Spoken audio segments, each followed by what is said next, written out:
Alright, so I want to talk about this subject or topic for a little while now, but I wasn't sure how I was going to go about it, when I was going to do it, and whatever, so I thought, let me just get it over with. That's my problem with indie games. I'm trying to say it right.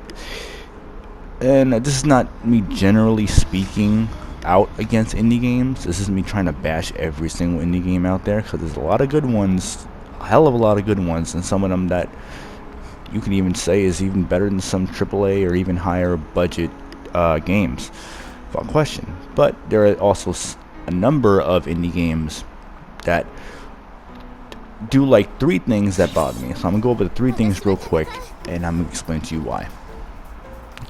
The whole retro type of 8-bit style that there's a lot of these side-scrolling type of indie games, or even some of them that are like kind of like top-down, but you know, the beat 'em up type of ones that you go through.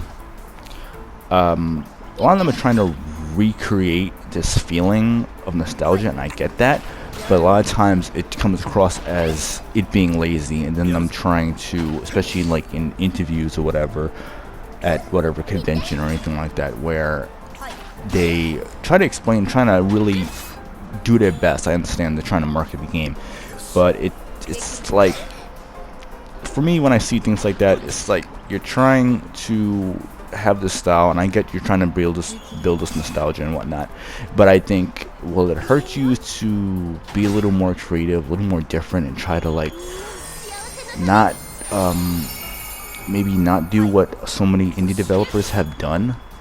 There's a lot of these games that have this 8-bit style and look to it, where, you know, the blocky characters or the whatever, you know, the things like that. No, it really is in HD. A lot of these games, you like, alright, well, this game is really good and whatever, like, yeah, because it's pretty much copy and pasting a lot of stuff that the other older games that were great are doing now, and it's like a different skin in a way. It's not so cut and paste is what I'm trying to say, but I think you get what I'm trying to get at. But moving right along to the walking simulators, and my biggest issue with the walking simulators is that while they might have good story, good voice acting, good characters or whatnot, or even good atmosphere, the issue really is with its length and its lack of gameplay. Take a game like Everybody's Gone to the Rapture. I thought that game was very good. It was really I really enjoyed that game, but I cannot go back and play it again. At least not like right away, even though it's been like maybe almost a year since I played and beaten that game. But it's just really hard when the movement is very slow and there's a lack of things to do, and there's not much else you can really do to progress through it except just play it the way it's being intended to play. And that's the biggest issue, especially when it's, and the crazy thing is, like, it's not that long of a game, but it's just how things go about it. And that's another issue, is the pricing of these games, these type of games, the length of the game, and also the limitation with the gameplay, which I already mentioned before. But moving on to the last bit is these type of experience-driven games where, like, say, Journey, or even I think Abzu even has that. I'm not sure, I didn't play that one. But I'm going to talk about Journey real quick. I think even Firewatch and these games where they're not that long as well. There is gameplay, but, you know, not much of a challenge, which is, it's okay. Not every game has to be challenging. Long games. Fairly expensive for the type of game that it is.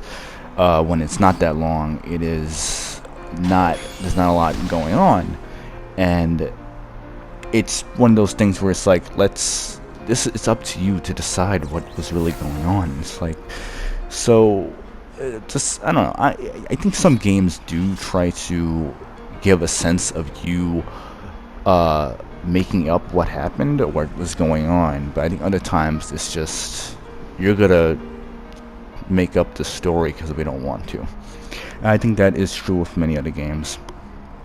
I'm not going to mention some of them because I didn't play all of them, but you know what I'm trying to get at. But these are my issues with a lot of indie games. A lot of indie games have done this, still do this, and I'm pretty sure a lot of them will keep on doing this type of stuff. And then there are some that actually do a pretty good job of being distinctive, being unique, being good, and being worth the price, or just you know, not trying to be lazy or just not trying to do something every other indie developer has done or is doing. But that's my whole little, I guess, like rant or whatever about the whole indie game scene going on. So what is your thoughts on indie games and how things going now, then, whatever.